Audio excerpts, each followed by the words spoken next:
on continue la série Débuter au crochet avec le tuto de la maille coulée. C'est une maille qui peut servir à fermer un projet, à faire une sorte de réduction, par exemple si tu fais des brides, des demi-brides, des mailles serrées et des mailles coulées. Donc je commence en faisant un nœud coulant et une chaînette de 10 mailles en l'air.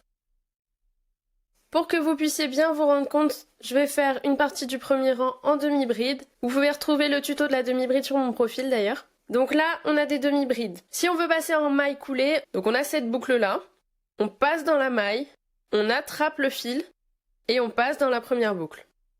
On recommence, donc dans la maille, on attrape le fil, on passe dans la première boucle. Donc vous voyez la différence de rendu entre les deux. La maille coulée peut aussi servir à fermer un projet circulaire. Par exemple, là j'ai fait donc un nœud magique pour faire un commencement de granny square. Le nœud magique, tu peux aussi retrouver le tuto sur mon profil. Donc je ferme le nœud magique et là, pour fermer mon petit cercle, il va falloir